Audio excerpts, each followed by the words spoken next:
Sí. Continuando con los videos de prospección de exploración y geofísica, vamos a ver en esta oportunidad prospección gravimétrica. ¿Sí? La prospección gravimétrica, primero vamos a ver en este orden, vamos a ir desarrollando los temas. ¿Cuál es la finalidad? La finalidad, digamos, es buscar anomalías, o sea, se buscan anomalías, lo mismo que en magnetometría, se buscan anomalías, ¿sí? Causadas, ¿sí? ¿Sí? Por variaciones, ¿sí? Por variaciones en la componente vertical del campo gravitatorio terrestre, variaciones en la componente vertical, ¿sí? Del campo gravitatorio terrestre, ¿sí? De la componente vertical de G del campo gravitatorio terrestre, ¿sí? Es decir que lo que nosotros buscamos es valores que sean anormales, ¿sí? Que salgan de lo común, ¿sí? Con respecto a la componente vertical del campo gravitatorio, ¿sí? Ahora bien, esa es la finalidad, buscar anomalías causadas por esas variaciones.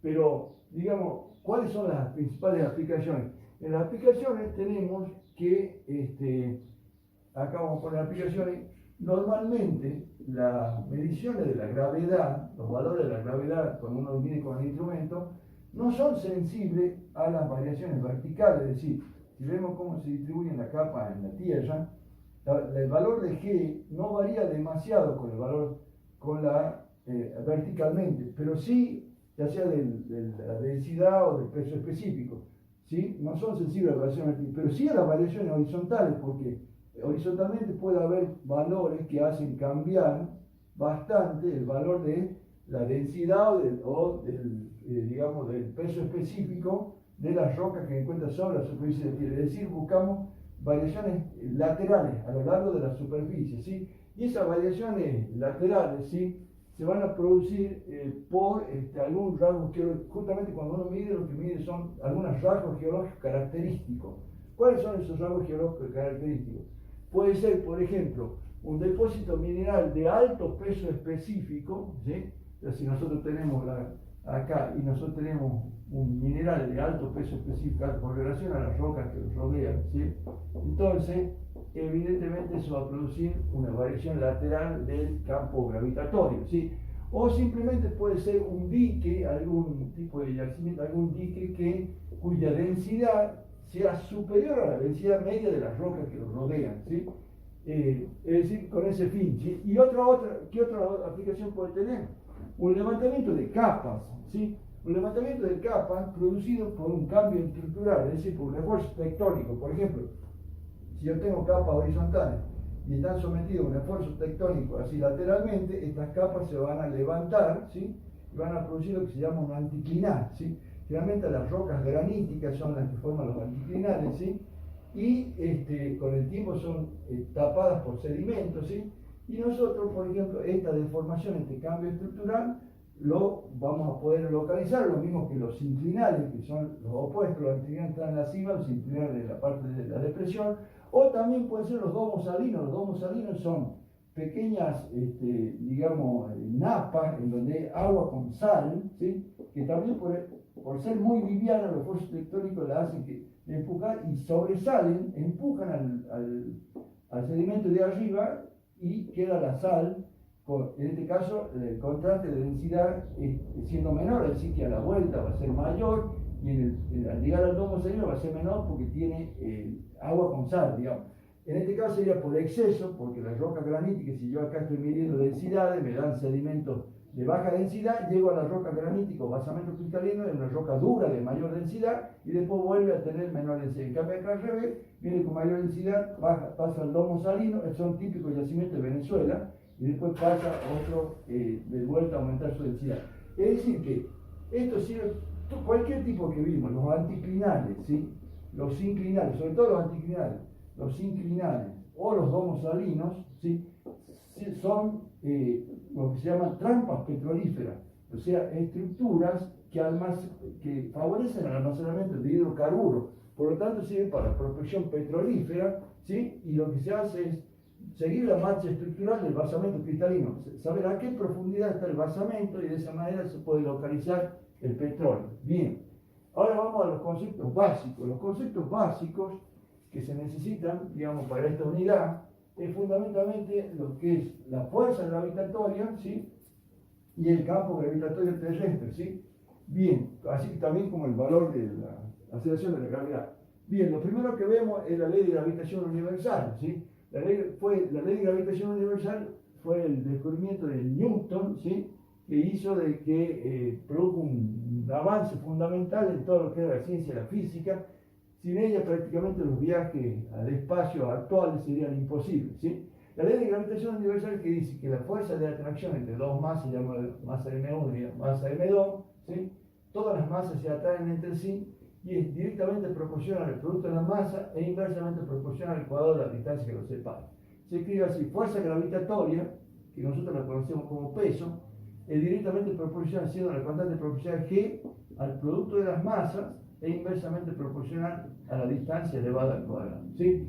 En este caso, digamos que la unidad de G se la puede obtener despejando de acá. Si trabajamos en el sistema CGS, va a ser la fuerza gravitatoria por L al cuadrado, va a ser G por M1 por M2, y pasamos dividiendo M1 por M2, queda fuerza gravitatoria por L al cuadrado sobre M1 por M2 igual a G. La G, la constante de gravitación, entonces va a ser, si reemplazamos el sistema CGS sería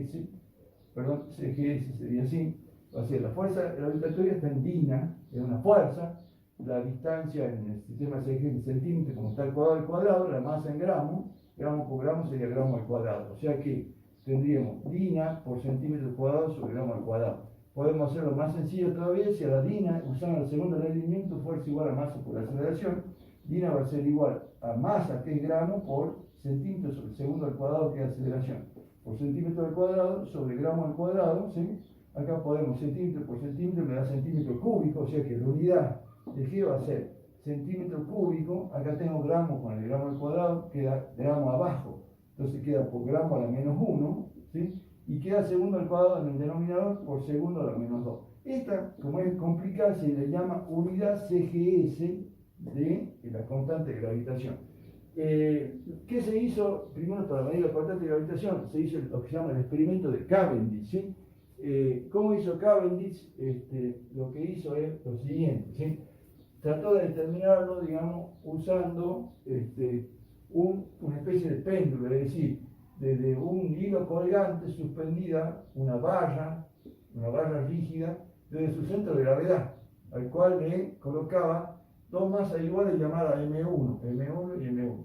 Luego acercaba otra barra, ¿sí? en otra posición, es decir, también coincidiendo con el centro. Esta barra ya tenía dos masas del mismo valor entre ellas, pero distintas: M1, M2, que producían una atracción gravitatoria en un tubo al vacío para que no haya fuerzas exteriores. Entonces, por atracción de la masa M1 experimentaba un desplazamiento, tanto esa como esta. Ese desplazamiento produce un momento torsor en el hilo, ¿sí? ¿Y qué es lo que hizo Cavendish, que es el que hace el experimento? Después lo coloca en la segunda posición, ¿sí? Que sería acá, a la barra con las masas M2, y estas masas M2, ¿sí? Lo que van a hacer volverlo de la posición de desplazamiento, volverlo, y lo colocaba de tal manera que volvía a su posición de equilibrio, ¿sí? Midiendo el momento torsor, pudo comprobar de que el desplazamiento, digamos, delta de S, que sería el arco del desplazamiento, delta de S, era directamente proporcional al momento torsor del hilo, ¿sí? Y era proporcional al cambio de ángulo, a delta de tita, que sería este ángulo, tanto de este lado como del otro, ¿sí? Midiendo con esos valores, llegó a la conclusión pudo sacar el valor de G, que la constante de gravitación universal en 6,675 por 10 a la menos 8 unidades CGS que era la que habíamos determinado anteriormente. Conociendo el valor de G, ya se adoptaba la fórmula de la fuerza gravitatoria, F sub G igual a G por M1 por M2 sobre R al cuadrado. Ya se podía calcular la fuerza gravitatoria. Pero posteriormente, Newton descubre la segunda ley de Newton, que es fuerza igual a masa por aceleración, ¿sí? Masa por aceleración. Entonces, se trató de unificar las dos cosas.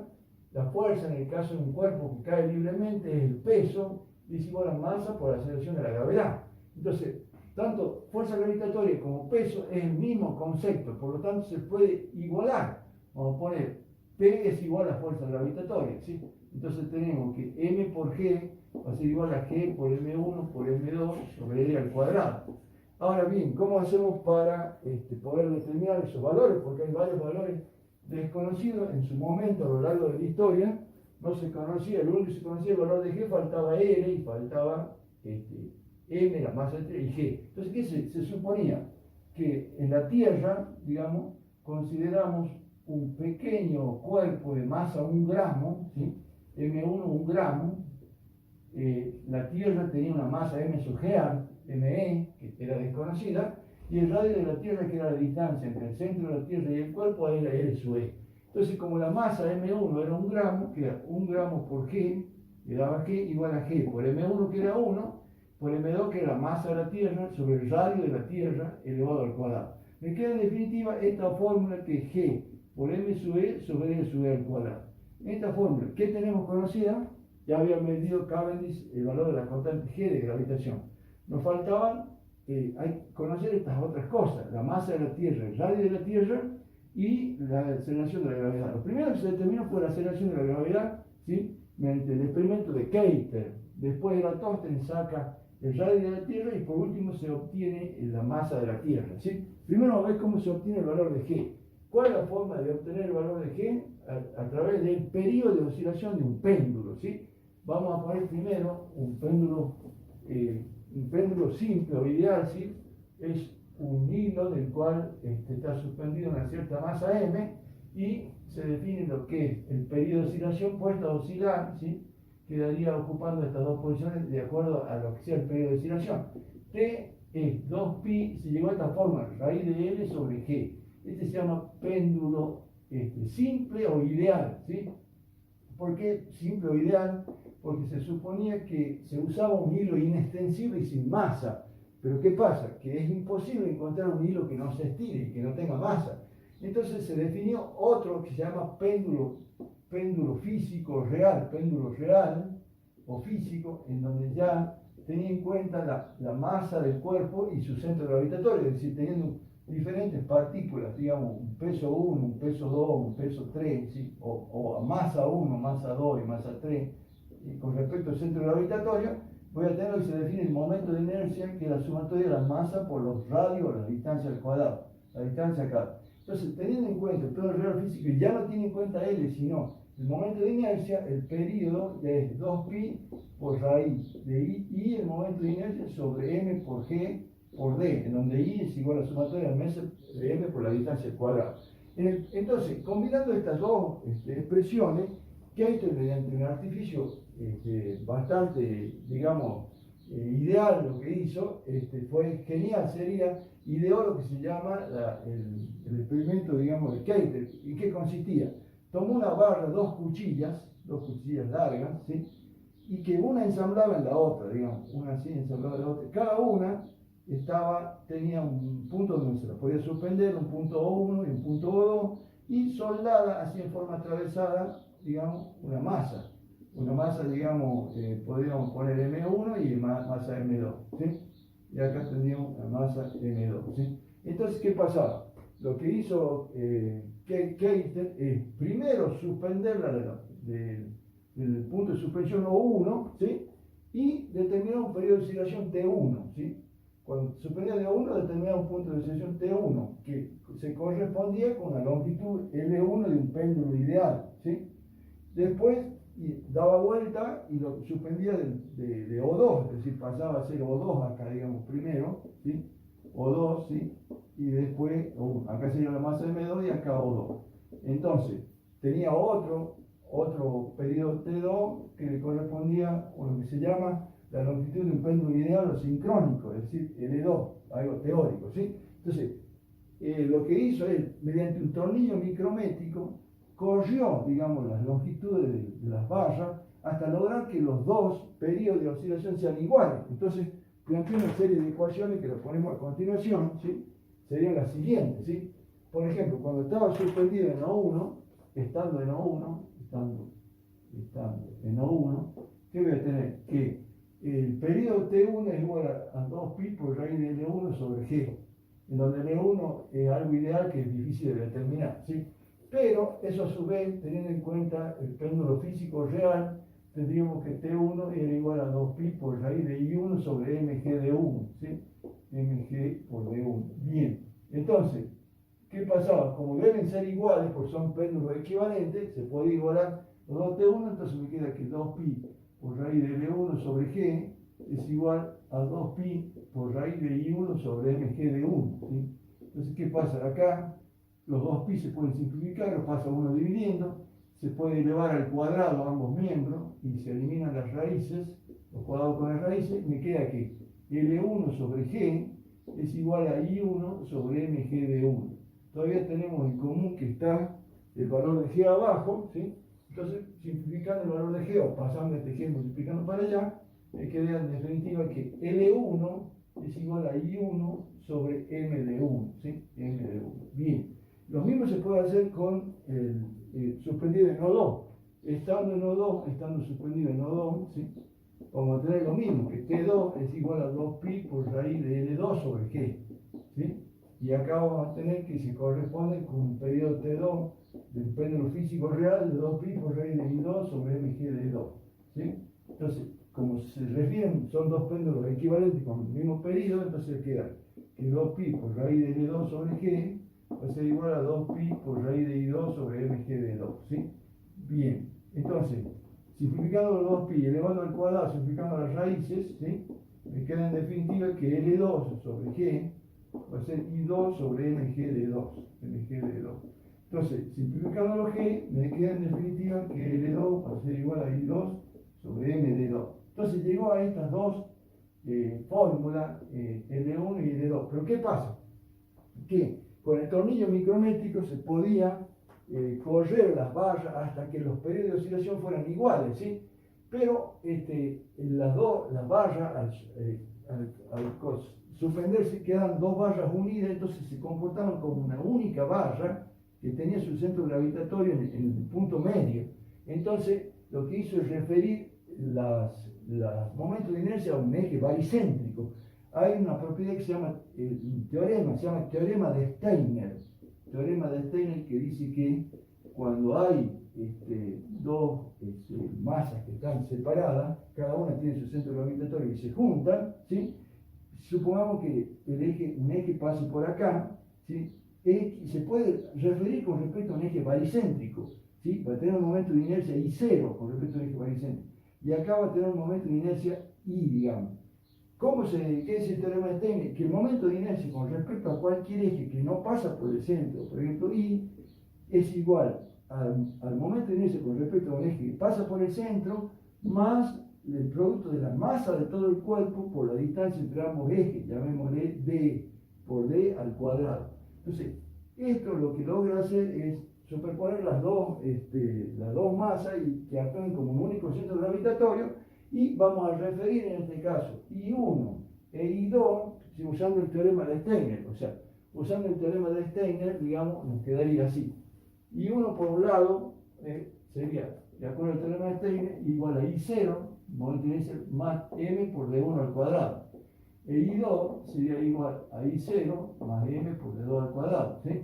Si reemplazamos esto acá, nos va a quedar en los valores de L1. L1 va a ser igual a I1 sobre m de 1, ¿sí? Y L2 igual a I2 sobre m de 2, que es lo que teníamos acá.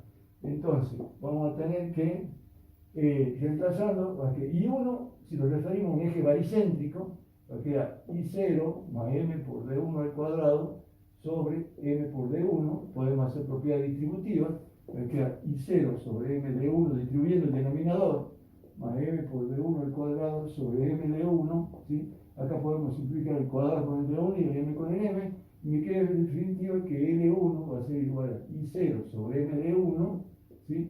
Más de 1, ¿sí? Algo similar puedo hacerlo con el otro, con el L2, ¿sí? Tenemos que, vamos a hacer un poquito más abajo, L2 igual a I2 sobre m de 2, ¿sí? Reemplazando lo que es I2, refiriéndolo a un eje baricéntrico, va a quedar I0 más m por D2 al cuadrado sobre m de 2, distribuyendo el denominador I0 sobre m de 2 más m de 2 al cuadrado sobre m de 2, ¿sí? Se va al cuadrado con el de 2 y el m con el m, me queda i0 sobre m de 2 más de 2. Bien, eso me da L2. Pero, como en el caso del experimento que hizo Keiter, era con el tornillo micrométrico igualarlo a los dos periodos de oscilación. Al ser igual a los dos periodos de oscilación, si T1 es igual a T2, entonces la longitud ideal del péndulo ideal L1 debe ser igual a L2. Entonces, podemos igualar ambos miembros. Acá tenemos L2 y acá tenemos L1. Entonces, igualando L1 igual a L2, me va a quedar que I0 sobre M de 1, ¿sí? Más de 1 va a ser igual a I0 sobre M de 2 más de 2, ¿sí? ¿Qué podemos hacer acá? Juntar las I0 sobre M en el primer miembro, me queda I0 sobre M de 1, ¿sí? Menos I0 sobre M de 2 igual a D2 menos D1. Acá podemos sacar el factor común I0 sobre M que figura en los dos términos, y quedaría 1 sobre D1, si lo sacamos I0 sobre M, menos 1 sobre D2, ¿sí? Vamos bien acá. Igual a D2 menos D1. Acá podemos sacar como un denominador, el producto son factores primos entre sí, sacamos el producto de ellos, va a quedar D1 por D2, ¿sí? Y acá, dividido en D1 me queda D2 por 1, me queda D2 menos D1, D2, D2 me queda D1, D2 menos D1, y va a ser esta forma, igual a D2 menos D1. Como vemos que figuran en ambos lados D2 menos D1, podemos multiplicar I0 sobre M. I0 sobre M va a ser igual. D1, primero pongamos lo que está en el segundo miembro, entre paréntesis D2 menos D1, ¿sí? Después, ¿qué hacemos? Pasamos el que está dividiendo, que D1 por D2, los dos factores, multiplicar D1 por D2. Y lo que está multiplicando, que es la diferencia de D2 menos D1, pasa dividiendo. Pero, entonces, en definitiva, se simplifica esa diferencia y me queda que I0 sobre M va a ser igual a D1 por D2. Teniendo ese valor, ya podemos reemplazarlo, digamos, en lo que sería cada una de las expresiones. Fíjense que nosotros teníamos acá que L1 era I0 sobre M de 1. L1, I0 sobre M de 1, ¿sí? Sería más de 1, bien. Pero acabamos de encontrar que I0 sobre M de 1 por D2.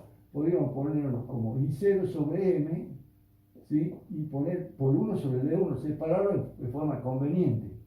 Por supuesto que quede en el denominador. Pero I0 sobre M hemos calculado que D1 por D2, o sea que D1 va a ser igual a D1 por D2, reemplazando por I0 sobre M, por 1 sobre D1, ¿sí?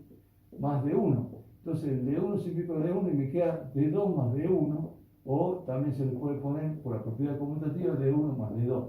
Del mismo modo, digamos, L2 era I0 sobre M de 2, ¿sí? En vez de poner M de 2 ya lo podríamos ir acomodando por 1 sobre D2, es lo mismo, más D2, que es lo que está acá, ¿sí? Solo que en vez de poner I0 sobre M lo separamos. I0 sobre M ya vimos que era D1 por D2, entonces queda que L2 va a ser igual a D1 por D2 por 1 sobre D2 más D2. Acá el D2 se va con el D2, me queda que L2 igual a D1 más D2. En ambos casos, tanto L1 como L2, llego a la fórmula final que L, cualquiera sea de ellos, cualquiera de los dos, L1 o L2, la longitud del producto es igual a D1 más D2. Volviendo a la fórmula que teníamos que T, el periodo igual a 2pi por raíz de L sobre G, como ya sabemos cómo obtener L, ¿sí? Sería lo mismo que poner 2pi por raíz de D1 más D2 sobre G, ¿sí? Entonces, esa es la forma de obtenerlo a L. Pero si queremos despejar G, ya sea con cualquiera, con L o D1 más D2, podríamos acá, por ejemplo, elevar al cuadrado, me queda T cuadrado igual 4pi cuadrado por raíz de L sobre G al cuadrado, pero la raíz se simplifica con el cuadrado, ¿sí? Quedaría L sobre G al cuadrado, ¿sí? Entonces se va al cuadrado con la raíz, me queda que T cuadrado igual a 4pi cuadrado por L sobre G. Y de ahí despejo el L, el G, que es el que me interesa. Yo quiero saber el valor de la aceleración de la gravedad. Paso G multiplicando, G y el T cuadrado pasa dividiendo. Queda 4pi cuadrado por L sobre T cuadrado. Esta fórmula final a la que llegamos, 4pi cuadrado sobre T cuadrado, por L, 4pi cuadrado por L sobre T cuadrado, es la que me permitió calcular, digamos, el valor de la aceleración de la gravedad, ¿sí?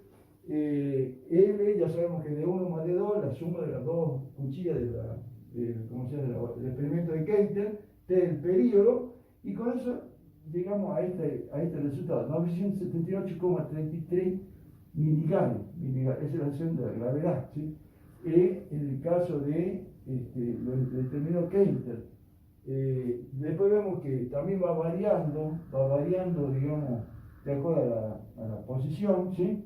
Es muy parecido a lo que en el Ecuador. En el Ecuador, digamos, G es el valor de 978 gales o miligales, y en los polos, ¿sí?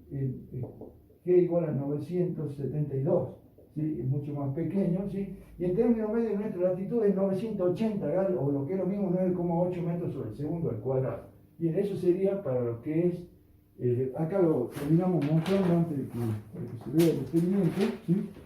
Aquí estamos, acá, terminamos mostrando cómo sería la ley de gravitación, ¿sí? Acá cómo se puso las diferentes posiciones, ¿sí? Y acá lo que se llegó, digamos, al valor, encontrar el valor de G, que es la constante de gravitación, y acá en este último que les muestro acá, ¿sí? Quedaría lo que sería el valor de las aceleraciones, ¿sí? De la gravedad. Quedaría, ya lo digo acá, sería 978, ¿cuánto dijimos los valores? Acá tenemos los valores, ¿sí? Tenemos, por un lado, ya vamos a ver cómo se define la longitud circunferencia ecuatorial, el radio, y acá vemos la aceleración de la gravedad, 978,04 gales, G en el Ecuador 978 gales, en los polos 983 y en nuestra latitud 980 gales. Bien, lo que nos queda por determinar es la longitud de la circunferencia ecuatorial, que la vamos a ver después, ¿sí? Continuando con lo que era prospección gravimétrica, ahora determinando el valor de G, ¿sí? Habría que ver después cuáles son las variaciones de G, es decir, cómo está afectada G, o sea, la aceleración de la gravedad. Primero hay que considerar que la Tierra, digamos, en principio se consideraba, o sea, lo que vamos a ver son variaciones de G, ¿sí? La Tierra se consideraba en un principio como si fuera una esfera, ¿sí? Es decir, que tenía los diámetros iguales en las dos direcciones. Pero posteriormente se vio que era más parecida no a una esfera, sino, digamos, a un esferoide, ¿sí? El esferoide, ¿sí? Y después más correctamente debe ser un elipsoide, es decir, que tiene un eje más alargado, está más alargada, digamos, alargada en el ecuador y achatada en los polos, ¿sí? Se suponía un elipsoide de revolución, es un cuerpo que se genera cuando la mitad de una elipse, que sería esta, empieza a girar alrededor de un eje. A medida que va girando, va describiendo lo que sería un elipsoide, ¿sí? ¿Qué particularidad tiene el elipsoide? Que al interceptarlo con un plano me da una circunferencia, ¿sí? Pero en un principio se supuso que era un elipsoide perfecto. Pero es decir que supuestamente el centro de la Tierra debería ser una circunferencia. Pero posteriormente se vio que un eje que era mayor que el otro, es decir que los tres ejes son diferentes, tanto el eje que va en el sentido de los polos, y en el ecuador también hay dos ejes de distintas, digamos, longitudes, por eso se le llama, hoy en día se le llama directamente geoide, o sea, de una forma típica de la Tierra, ¿sí? No se asemeja ni a un elipsoide, más parecido a un elipsoide que un esferoide, ¿sí? Entonces, aquí está la Tierra, la diferencia de la Tierra, ¿sí? La Tierra en lugar de ser una esfera es un elipsoide, ¿sí? Y posteriormente vemos que los ejes del medio tampoco son iguales, entonces es un geoide. Ahora, ¿cómo varía G con la latitud? Eso vamos a ver qué fuerzas intervienen para que cómo varía el G con la latitud y con la longitud, ¿sí? Vemos, por ejemplo, si nosotros tenemos que la Tierra es esta, ¿sí? Y que está girando, está un poco exagerado, está girando alrededor de un eje, ¿sí? ¿Qué va a pasar? Un punto cualquiera, por ejemplo, un punto como este, un punto que está acá, ¿sí? Un punto como este va a estar sometido a dos fuerzas, ¿sí? Por un lado va a haber una fuerza que la tira hacia el centro, fuerza de atracción, se llama fuerza centrípeta, ¿sí? Fuerza centrípeta, como pone con T. Y por otro lado, el hecho de girar genera una fuerza hacia afuera, perpendicular al eje de rotación, ¿sí? Que se llama fuerza centrífuga. ¿sí? Entonces, componiendo esas dos fuerzas, lo vamos a hacer acá con azul, ¿sí? ¿Qué vamos a tener? Que la centrípeta es mucho más fuerte, más intensa. Al componerlo me da un valor de G o de la fuerza gravitatoria que, sí, tanto de la fuerza como de la aceleración de la gravedad, que no va directamente en la dirección que lo une con el centro, sino que está ligeramente desplazada, tiene un ángulo θ, es decir, se desvía con respecto a la vertical.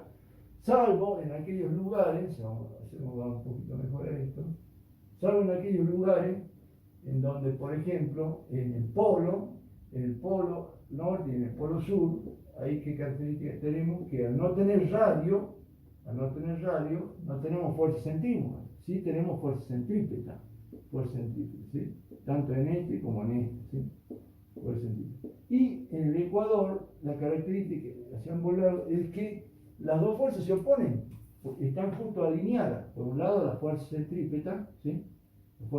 Y por otro lado la centrífuga, que es un poco menor, ¿cierto? Fuerza centrípeta y la fuerza centrífuga. Entonces, al componer estas dos fuerzas que son de diferentes sentidos, la resto, la trasladado a una, la pongo ahí, va a dar una fuerza resultante en esta dirección que es mucho más pequeña. Por eso en el ecuador adopta el valor mínimo, la fuerza de gravedad. En cambio los polos adoptan un valor máximo.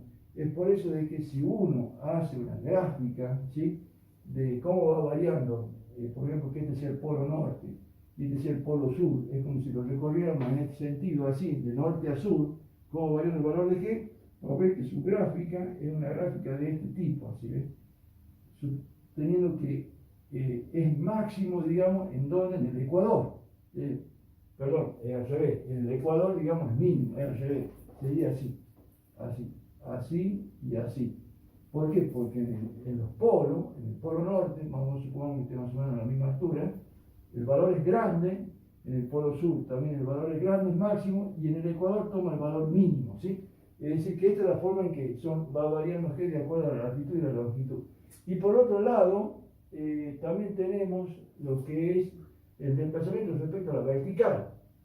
Si ustedes observan, acá que estaría a 45 grados de latitud, más o menos hay un desplazamiento grande. Acá, como hay una sola fuerza que la centrípeta, no hay centrífuga, no hay desplazamiento, va justo en la dirección de la vertical, perpendicular a la superficie. Y acá también va justo en la dirección de la vertical, ¿sí? Si bien acá es mínima la fuerza, el valor de G, pero no tiene desplazamiento, ¿sí? En los polos y en el ecuador no tiene desplazamiento, y se hace máxima a los 45 grados de latitud, es donde más desviada está. Es decir, que si nosotros graficamos el delta de G, que sería el desplazamiento que tiene con respecto a la vertical, vamos a tener una gráfica, digamos, como de este tipo, así y así. ¿Por qué?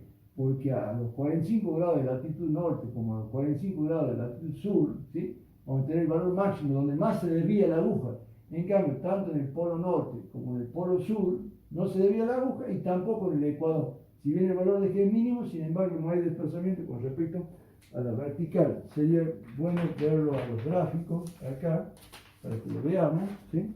Acá tenemos, este es el valor de G, digamos, es máximo en los polos y mínimo en el ecuador, y el desplazamiento con respecto a la vertical, o sea, de la desviación de G respecto a la vertical, es máximo a los 45 grados de latitud norte y a los 45 grados de latitud sur, siendo mínimo en el polo norte, en el polo sur y en el ecuador. Bien, eso es en lo que respecta a las variaciones de G.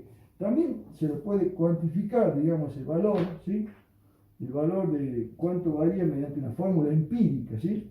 Mediante una fórmula empírica nosotros tenemos, por ejemplo, de acuerdo a la latitud, tenemos la fórmula que dice que G igual a G sub 0 por una serie de constantes, 1 más C sub 1 por seno cuadrado de θ, ¿sí?, más C sub 2 por seno cuadrado de 2θ. Esta es una fórmula empírica que se descubrió expresada en Gales, ¿sí?, en donde tanto C1 como C2 son constantes cuyos valores son conocidos, 4,5 por día a la menos 3 y 3,6 por día a la menos 4. Son valores que lo pueden, digamos, que se obtuvieron en forma experimental, ¿sí? Eso teniendo en cuenta la latitud y teniendo en cuenta la longitud, o sea, θ acá sería la latitud, ¿sí? Y recuerden que la latitud tiene que ver, digamos, con qué tan lejos me encuentro del ecuador, ¿sí? ¿Sí? Porque recuerden que Si tenemos la Tierra una esfera, digamos, es cortada por planos horizontales, así cada tanto, ¿sí? Vamos a tener diferentes curvas, ¿sí? Curvas que serían los paralelos, ¿sí? La que está en el medio, digamos, sería el ecuador, por arriba sería la latitud norte, por arriba la latitud sur. Y si lo cortamos con planos que pasen por los polos, ¿sí? Por el eje polar, cada tantos grados, eso me daría la longitud, me daría una forma así como cortada por diferentes planos, que va dando una cosa de este tipo, ¿sí? Siendo en el medio el meridiano de Greenwich. Entonces, eso se llama longitud. A partir del meridiano de Greenwich, tengo longitud oeste hacia la izquierda, longitud oeste y longitud este hacia la derecha. Entonces, acá tiene en cuenta la latitud, en cambio, si tiene en cuenta la longitud, se agregan otras constantes más, que igual es G sub 0 por 1 más S 1 por seno cuadrado de tita, siendo tita la latitud, más C2 seno cuadrado de tita, acá sería de 2 tita, perdón, de 2 tita, ¿sí? Seno cuadrado de 2 tita, y ahí se agregaría otro valor que corresponde a la longitud, menos C2 por seno cuadrado de 2 tita, ¿sí? Acá sería, y sería más C3 por coseno cuadrado, perdón, acá sería menos C2 y acá más C3, acá menos C2 más C3 por coseno cuadrado de lo que sería el tita, y al último interviene la longitud, menos coseno de 2 por phi más C sub 4, en donde phi sería la longitud, sería la longitud oeste o longitud este, ¿sí? Estas fórmulas son fórmulas empíricas, es decir que uno las puede aplicar y tener una idea de cómo varía G de acuerdo a la latitud y a la longitud. Bien, eso sería lo que refiere. Ahora vienen lo que serían las correcciones de G, ¿sí? Las correcciones de G, que es una de las cosas más importantes de esta unidad. ¿Por qué? Porque las correcciones de G se usan porque la medida de la gravedad es una de las más sensibles de todas, ¿sí? Es decir, que una pequeña vibración que esté en el momento que uno esté leyendo con el gravímetro, ¿sí? Qué sé yo, están picando el asfalto para romperlo, y esa vibración ya hace alterar la lectura, pasa un camión, algo. Entonces, hay que hacer varias correcciones, ¿sí? Tienen que tener en cuenta diferentes cosas, ¿sí? Correcciones de qué? Tenemos varias correcciones, acá se las puede ver. Al aire libre, ¿sí? Después viene la corrección de Bouguer, la corrección topográfica y la corrección por marea. Vamos a ir viendo cada una. La corrección al aire libre, o sea, corrección al aire libre. ¿Qué se supone que se tiene en cuenta para sacar la corrección al aire libre? Tenemos que la Tierra, ¿sí? La Tierra, supongamos que tiene una forma más o menos así, y estamos en una elevación topográfica, por ejemplo, en una montaña, como el caso de Catamarca, 300 y tantos metros sobre el nivel del mar. ¿Qué tenemos? Que si yo midiera la gravedad sobre la superficie de la Tierra, la altura del nivel del mar sería G sub 0. Pero como la mido a una altura más grande, hay una cierta H, y llamemos R a la distancia que es el radio terrestre, y H a la altura adicional de la montaña, yo voy a medir no un valor G sub 0, sino un valor G sub X, ¿sí? Ese valor G sub X va a depender de la altura y va a depender de la masa. En la corrección al aire libre solamente se tiene en cuenta la altura. ¿Qué quiere decir eso? Que no tengo en cuenta la masa adicional de la montaña, sino que supongo que hay un punto que está suspendido en el aire, ¿sí? Y lo único que influye es la altura, no hay aporte de masa. Y como sabemos que la altura, cuando más alto es, más largo es el radio, menor el valor de la gravedad, porque es inversamente proporcional al cuadrado de la distancia. Entonces, si hacemos un cociente entre estos dos valores, la menor que G sub X es menor que G sub 0, si tenemos en cuenta la altura, G sub X sobre G sub 0 va a ser inversamente proporcional al cuadrado de la distancia. ¿Qué distancia le corresponde a G sub X, que es la más alta? R más H. Si fuera proporcional, pondría R más H al cuadrado acá. Pero como es inversamente proporcional, está cruzado, o sea que acá R más H al cuadrado. Del mismo modo, a G sub 0, ¿qué distancia le corresponde al centro? R. Si fuera directamente proporcional, yo debería poner R acá, pero como es inversamente proporcional al cuadrado de la distancia, lo pongo en el otro lado, R cuadrado. Entonces me queda esta fórmula, ¿sí? Que me permite sacar G sub X. ¿Por qué? Porque esto implica que G sub X va a ser igual a R cuadrado sobre R más H al cuadrado, ¿sí? Multiplicado por G sub 0. Acá, nosotros no tanto nos interesa el valor de Gx, sino nos interesa la desviación, cuánto varía la variación que le podemos llamar delta de G. Delta de G aquí va a ser igual al valor real que debería tener al nivel del mar menos el valor medido, ¿sí? Entonces, si reemplazo acá, me queda G sub 0 menos la gravedad medida, que sería R cuadrado sobre R más H al cuadrado, ¿sí? Multiplicado por G sub 0. Sacando factor común, G sub 0 lo vamos a sacar de adelante para ir para atrás, acá lo ponemos adelante, G 0. Entonces, G 0 en G 0 es 1 menos, se va el G 0 acá y queda R cuadrado sobre R más H al cuadrado. Bien, ¿qué podemos hacer ahí? Podemos sacar como un denominador, ¿sí? Una suma de fracciones racionales, saco como un denominador R más H al cuadrado, tengo un denominador en 1, R más H al cuadrado en 1 es R más H al cuadrado, por 1 es R más H al cuadrado. Y al dividir en ella misma me da 1 por R cuadrado, que da R cuadrado. ¿Qué otra cosa? Operación matemática, podemos desarrollar el cuadrado de un binomio, y queda que delta de G va a ser igual a R cuadrado más 2RH más 2RH o HR lo mismo, y más H al cuadrado menos R al cuadrado, todo eso sobre R más H al cuadrado, ¿sí? Y todo eso multiplicado por G0, ¿sí? En este caso, que podemos cancelar o eliminar el R cuadrado con el R cuadrado, y me queda una fórmula más sencilla, que delta de G es igual a 2RH, ¿sí? 2RH más H al cuadrado sobre R más H al cuadrado, todo multiplicado por G0, podemos sacar factor común.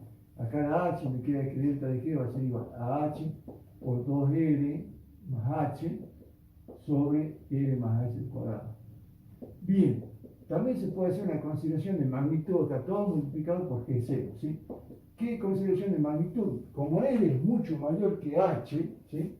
Como R es mucho mayor que H, ¿qué vamos? Por ejemplo, el radio de la Tierra estamos hablando de 6.300 kilómetros y la altura de 600 metros 0,6 kilómetros. Entonces, H puede ser despreciable frente a R. Entonces, me va a quedar que si R es mucho mayor que H, que delta de G va a ser igual. Este H que está multiplicando no se lo puede disminuir porque si no va a tener el valor. Pero este que está sumando, sí, H por 2R sobre lo mismo que acá está sumando, me queda sobre R al cuadrado, todo multiplicado por G0, ¿sí? El cuadrado, todo por G0. Entonces acá simplificamos el cuadrado con el R, me queda en definitiva que delta de G va a ser igual, reordenándolo 2RH, no, perdón, el R ya se simplificó, 2H sobre R. Se fue R con el R, queda 2H sobre R por G0. Esta se llama corrección al aire libre, ¿sí? Y se indica normalmente con la letra C sub A, corrección al aire libre. Normalmente el orden, el delta de C sub A es el orden de 0,308 miligal por metro, ¿sí? Es decir, que por cada metro de altura hay que sumar. ¿Por qué hay que sumar? Porque en un punto que está situado más arriba, ¿sí? Si no tenemos en cuenta la masa, al tener un mayor radio inversamente proporcional al radio, entonces es menor el valor G sub X, es menor que G0. Por lo tanto, para obtener, digamos, lo que sería el G0, nosotros deberíamos hacer esta corrección. G0, la gravedad al nivel del mar, igual a la gravedad efectiva o medida, ¿cierto? Y sumado porque le hace mermar el valor más la corrección al aire libre, ¿sí? Eso sí estamos, como normalmente estamos un punto por encima del nivel del mar. Si fuera por sobre el nivel del mar, si fuera por debajo del nivel del mar, sería al revés, restaría. Esto en cuanto a la corrección, digamos, al aire libre, ¿sí? 2H sobre L por G0, ¿sí? Bien, después tenemos la corrección de Bouguer. La corrección de Bouguer, ¿sí? Ya tiene en cuenta, no, digamos, lo que sería la altura, sino tiene en cuenta la masa adicional de la montaña. Obviamente la masa adicional crea un aporte de masa que hace aumentar el valor de G. Por lo tanto, nosotros vamos a corregir restando, ¿sí? Pero una fórmula para calcular aproximadamente delta de G es 2pi por la constante de gravitación por la densidad por la altura.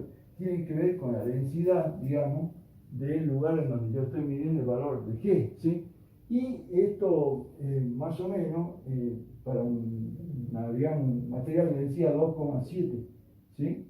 gramos por centímetro cúbico, toneladas por metro cúbico, ¿sí?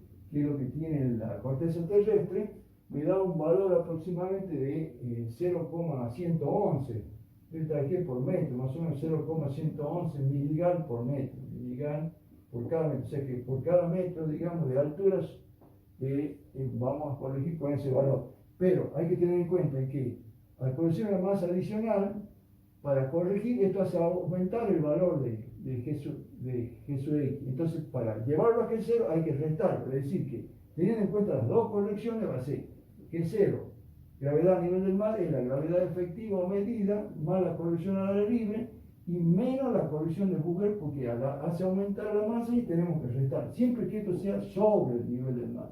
Si fuera bajo el nivel del mar, hay que sumarle, ¿sí? ¿Qué nos queda? La corrección topográfica. La corrección topográfica tiene en cuenta, digamos, cómo es la zona de las inmediaciones del punto donde estamos haciendo la lectura. ¿Qué pasa? Podemos tener, por ejemplo, un terreno y estar haciendo acá la medida con el aparato, ¿sí? Y estamos cerca de una montaña, como suele pasar acá en la zona montañosa del noroeste, ¿sí? Entonces, ¿qué pasa? Si nosotros no tuviéramos la montaña, ¿sí? Tendríamos un valor de G que apunta directamente para hacia abajo. Pero al haber una masa adicional, supongamos la masa de la montaña sea M, ¿sí? Masa de la montaña, va a crear una fuerza de atracción del centro gravitatorio de la montaña en esa dirección, ¿sí? Entonces, ¿qué va a pasar? Al componer fuerza, vamos a tener por un lado, vectorialmente, vamos a tener que por un lado se produce una desviación con respecto a la vertical y también disminuye el valor de la gravedad como vector, ¿sí? Este sería, digamos, la gravedad efectiva, ¿sí? La gravedad teórica sería esta, ¿sí? Gravedad teórica. Entonces, esa corrección topográfica, digamos, como lo que tiende a hacer es disminuir cuando hay una elevación cercana, habría que sumarlo. Y un efecto similar se produce cuando hay una depresión. Supongamos que tenemos un terreno donde tenemos una depresión, ¿sí? ¿Qué vamos a tener? Tomemos un punto como este, ¿sí? Este punto tiene una masa, de este lado de la derecha tiene una masa adicional que tira para allá. Al haber un vacío, tiene un valor muy bajo de este lado, o sea que hay una componente hacia el lado donde está la masa y la otra que apunta para abajo. Entonces, componiendo las dos me da un efecto similar al otro. Es decir, ¿qué vamos a hacer? Vamos a terminar sumando. La corrección topográfica siempre se suma, ya sea que haya una elevación montañosa o que haya una depresión, digamos, o cavidad. Entonces, en definitiva, ¿en qué orden? Va a depender de cada caso, pero en general nosotros vamos a tener que G0 va a ser igual a G sub X más medida para la corrección al aire libre, menos la corrección de Vogel, digamos, y más la corrección topográfica. ¿Por qué? Porque en los dos casos tiene a hacerlo disminuir, ¿sí? Y por último, esta normalmente, digamos, depende sí o sí de la latitud y la longitud. Y por último tenemos la corrección por marea. ¿La corrección por marea en qué consiste? Corrección por marea, ¿sí? Consiste en la influencia que tienen los astros al nivel de la Tierra. Tengo la Tierra acá, por ejemplo, tengo la Luna, vamos a ponerlo acá en rojo, la Luna acá cerca, digamos, ¿sí? Y el Sol mucho más lejos, ¿sí? Está un poco exagerado, pero lo que se ha podido comprobar es que la Luna, por más que sea más pequeña, al estar más cerca, ejerce mucha más atracción gravitatoria que el Sol, que se encuentra lejos. Entonces, de acuerdo a las posiciones relativas de ambos, ¿cierto?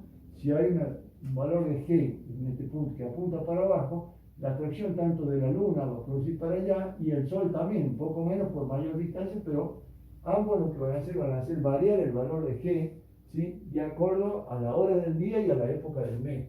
Entonces, generalmente, teniendo en cuenta eso, generalmente se va a una tabla y se puede sumarse o restarse. A la hora, al mediodía, tiene un valor mínimo, es decir, máximo, perdón, al mediodía donde está el acercamiento, y después en las otras horas va mermando, y lo mismo pasa de acuerdo a los equinoccios, es decir, cuando hay máximo acercamiento de los astros, ¿sí? O cuando hay alejamiento. Entonces, más sería la corrección por marea. Esta sería la expresión final para donde intervienen todas las correcciones de G. El valor medido, la corrección al aire libre o topográfica, la corrección de Vogel o por masa, la corrección topográfica por las montañas o la depresión y la corrección por marea por la influencia de los astros, la luna y el sol. Esto sería todo lo que correcciones G. nos queda isostasia. Isostasia, ¿a qué se refiere? ¿Sí? Podemos aprovechar este mismo gráfico que se han dado, cuando empezaron a hacer mediciones de G, se dieron cuenta de que una cosa era el valor calculado y otra cosa era el valor medido. ¿Qué pasaba? Esto pasó en la India, ¿sí? En un lugar cerca de dos cadenas montañosas, se llama Kalyana y Kalyampu, ¿sí? Digamos, ¿qué pasaba? Había cerca de las montañas, la cadena del Himalaya, se tenía por un lado que teníamos la atracción gravitatoria, que era el valor de G este, y supuestamente el valor de la montaña, como era bastante grande, lo que hacía era desviarla mucho. Es decir, que teóricamente calculando, según la masa de la montaña, debería dar un valor de delta de G bastante grande, una desviación grande, y que hace disminuir mucho. Sin embargo, el valor real, ¿sí?, no era tan grande, sino que a pesar de que la masa de la montaña era grande, la desviación era menos de lo que esperaba. Por lo tanto, no la hacía disminuir tanto, ¿sí?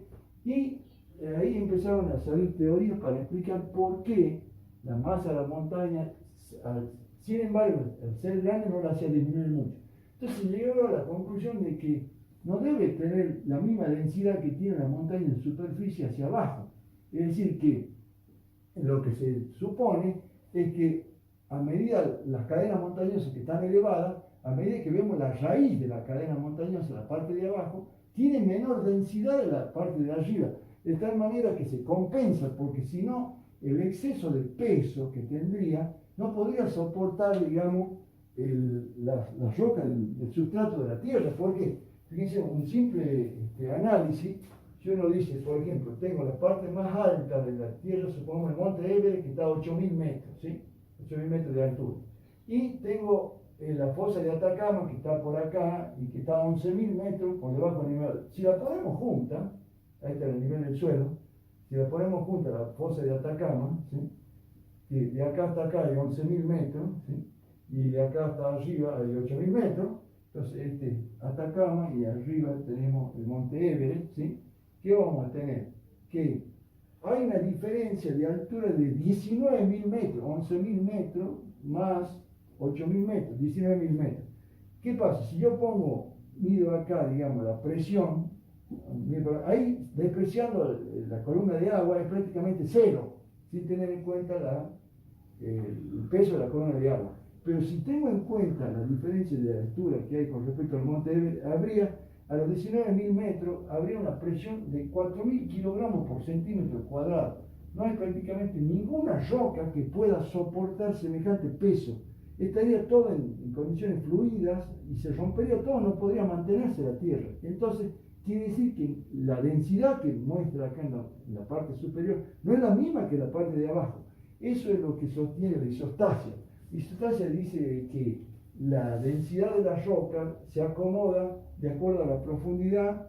Algunos autores hablan de que tiene que ver con la altura de los bloques, ¿sí?, y otros tiene que ver con la densidad, ¿sí? Por ejemplo, la altura del bloque en la cadena montañosa es alta, en la zona plana es un poco menos y en las depresiones mucho menor. Entonces, de acuerdo a eso, en la zona muy alta tiene densidades muy bajas, en la zona plana densidad media y mucho más baja, digamos, en la zona de la cadena montañosa. Hay dos hipótesis para explicar eso, isostasia. La hipótesis de Pratt y la hipótesis de Ay, y después hay otra teoría que lo unifica. ¿Qué es lo que dice la hipótesis de Pratt? Que lo vamos a ver mejor con un grafiquito acá, si vamos redondeando los temas. A ver, sería por acá, ¿sí? Bien, tenemos, ¿sí?, acá, tenemos las dos. Por este lado tenemos, ya lo levantamos, la hipótesis de Pratt y la hipótesis de Ayde, ¿sí? Por ejemplo, la interpretación de la isostasia, ¿sí? Pratt, ¿qué supone? Estos son diferentes columnas o bloques que están sobre un cierto nivel de compensación que está a la altura aproximadamente entre el Cial y el Simo, un nivel de compensación en donde supuestamente todos están con la base a la misma altura y tener como referencia el nivel del mar. ¿Qué va a pasar? Que tengo los bloques más altos suelen ser menos densos, o sea, ¿Por qué? Porque si multiplico la densidad por la altura, delta 1 por H1 igual al delta 2 por H2. Los diferentes bloques, digamos, tienen diferentes alturas, entonces para que se mantengan al mismo nivel, no pueden tener la misma densidad, sino que los bloques más altos tienen que tener menor densidad para que su producto sea igual a la densidad de un bloque más bajo, que tiene que ser más alta porque tiene menor altura. Es decir, que la densidad con la altura son inversamente proporcionales, de acuerdo a la hipótesis de Pratt, ¿sí? Después tenemos la hipótesis de aire, que supone que las densidades son más o menos similares. Es decir, que no hay mucha diferencia de densidad, pero sí que los bloques más altos se hunden mucho más, se hunden en forma proporcional a la altura. Si todos tienen aproximadamente la misma densidad de delta sub 0, digamos que los bloques más altos y que afloran sobre la montaña tienen una raíz mucho más profunda. Lo mismo pasa con los que tienen menor altura, ¿sí? Se van uniendo de forma proporcional a la altura con respecto a lo que se llama un nivel de compensación, ¿sí? Entonces, esas dos teorías, una que tiene en cuenta la variación de la densidad con la altura y otra que tiene en cuenta el hundimiento del bloque, se pueden, unificar en una sola, ¿sí? Que sería la interpretación de la hipótesis de Heitkamp, ¿sí? Heitkamp es como que unifica ambas hipótesis y que dice que existen bloques de distinta altura y distinta densidad. Y eso hace que cuando uno mida cerca de algún bloque montañoso, no leamos el valor real de G, sino que hay un valor medio de la anomalía isostática que es de 7,1 miligal, ¿sí? La densidad varía con la altura. ¿Y qué dice? Que en la historia geológica hubo periodos de calma, en los que el relieve llegó al nivel de plenillanura, antes del terciario. ¿Qué pasa? Por ejemplo, en el escudo báltico prácticamente se ha llegado antes del terciario al nivel de llanura, pero para compensar, porque hubo mucha erosión y ha ido desgastando la altura, ahora tiene que emerger el bloque y subir.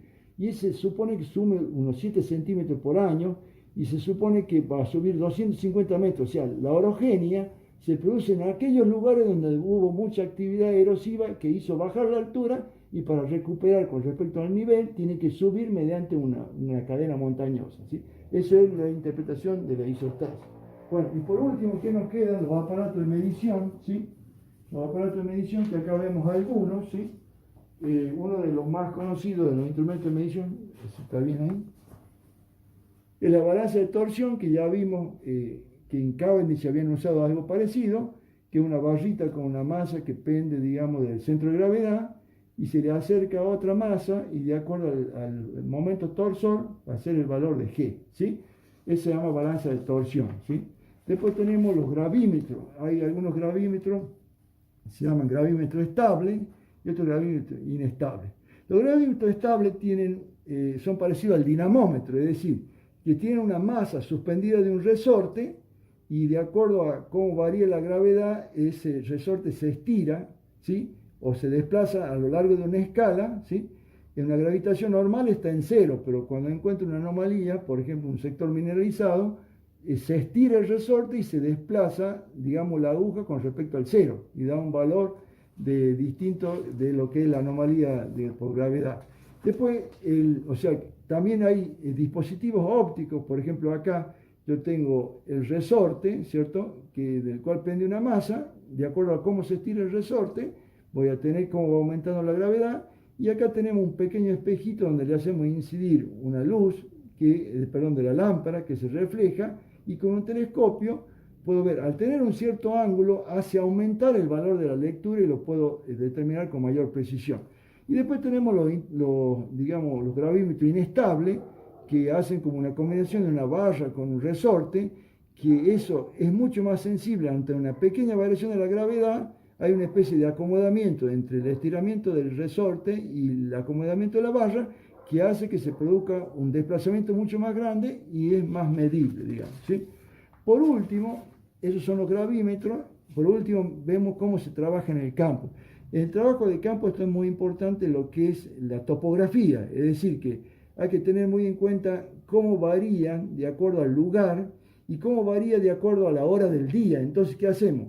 Nosotros normalmente trazamos lo que se llama una red de base, por ejemplo, 4 estaciones de lectura, ¿sí? B1, B2, B3 y B4. ¿Qué hacemos? Tenemos que ir corroborando cada lectura. Por ejemplo, leemos el valor de G en B1, nos desplazamos, leemos en B2, pero no pasamos directamente a B3, sino que volvemos de nuevo, por eso uno sería de ida hasta B2, volvemos después en la dirección 2 y volvemos a leer de vuelta B1, después volvemos a leer B2 y así hacemos con cada uno. Tenemos que ir certificando cómo ha ido variando. Acá se pone un gravímetro que va cambiando de acuerdo a la hora del día, entonces lo que vamos leyendo nosotros es cómo va variando de acuerdo a la hora, ¿sí? Lo mismo se hace en este otro, con B2 vamos hasta B3, volvemos a B2 y así. Las lecturas para evitar los errores. Es el trabajo de campo, siempre manejándose con lo que se llama una red de base. Bueno, eso sería todo lo que corresponde a prospección gravimétrica, ahí lo dejamos, ¿sí? Bueno, un último tema de prospección gravimétrica que nos quedó pendiente es cómo se determinó la forma y dimensión de la Tierra, especialmente la determinación del radio terrestre, lo que se conoce como el experimento de Eratóstenes, ¿sí? Eratóstenes, ¿cómo hizo para calcular el radio de la Tierra? ¿Sí? Lo que hizo es, en un cierto punto de la Tierra en A, ¿sí?, que colocó un bastón en forma vertical, es decir, perpendicular a la superficie de la Tierra y prolongado supuestamente llegaría al centro de la Tierra. En el momento en que incidían los rayos solares, digamos, estos que están verdes son los rayos solares, incidían en forma vertical. ¿Qué quiere decir eso? Que si el bastón estaba puesto vertical, su sombra sería un pequeño punto. ¿Por qué? Porque está directamente encima de él, ¿sí? En el mismo horario, colocó otro bastón del mismo largo, de la misma longitud, pero en otro punto alejado, de tal manera que ahí ya no incidían verticalmente, sino formando un cierto ángulo los rayos solares. Y proyectaba el bastón que había colocado verticalmente, tenía una altura R minúscula, y la sombra que proyectaba en el punto alejado tenía un largo D, un pequeño arco de largo D. Y los dos puntos de lectura del B estaba situado a una distancia D mayúscula con respecto al A, que es un pequeño arco digamos, de la circunferencia terrestre. Entonces, ¿qué pasaba? Se establecía una relación de proporcionalidad, digamos, entre, si nosotros medimos lo que sería, hacemos una relación de arco sobre radio, por ejemplo, si mido el arco acá, el arco largo, que es la distancia entre A y B, sería D. Si mido, digamos, si hago la división de D, que es el arco largo sobre la superficie de la Tierra, y lo divido en el radio, ¿sí?, me va a dar, digamos, una proporción que se debe cumplir lo mismo acá. Ya si tengo en cuenta este triángulo más chico, donde el arco sería D minúscula, ¿sí?, que sería el que está acá, D, sobre el radio, y el radio en este caso sería la altura del bastón, que sería R, ¿sí? Bien, de ahí que lo que yo necesito es calcular, digamos, yo conozco la distancia que hay entre A y B, que sería D, conozco la altura del bastón que es R, digamos, y conozco la longitud de la sombra que es D minúscula, entonces de ahí puedo despejar, ¿sí? Lo vamos a hacer con azul, me va a quedar que D por R, o sea, acá tendríamos, vamos a hacer con negro acá, D por R,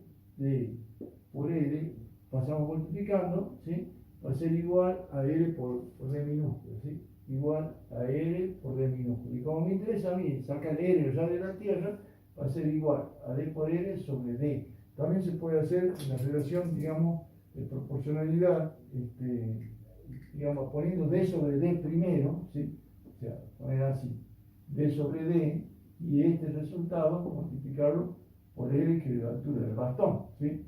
Entonces, ese va a ser igual al radio R, ¿sí? Entonces, de esta forma, Eratóstenes pudo determinar el valor del radio terrestre. Sacó así aproximadamente, esto quedaría así, en definitiva, D por R sobre D grande, digamos, por R. Con este cálculo sacó aproximadamente 40.000 kilómetros, o sea que el radio de la Tierra era aproximadamente de 40.000 kilómetros, ¿sí? Prácticamente es lo que, muy parecido casi en la exactitud a la que hoy en día se conoce, ¿sí? Por acá podemos ver nosotros los valores que se han encontrado después del experimento de Eratóstenes. La longitud de la circunferencia ecuatorial es de 40.024 kilómetros. El radio ecuatorial es de 6.378,1 kilómetros. El radio polar es menor, 6.356,63 kilómetros. y hay un aplastamiento polar del orden del 1 sobre 2,97, es decir, es más corto en el polo, digamos, el radio, que lo que es en el Ecuador, ¿sí? Con eso estaríamos terminando ya lo que sería, digamos, la prospección gravimétrica, ¿sí? Ahí lo dejamos.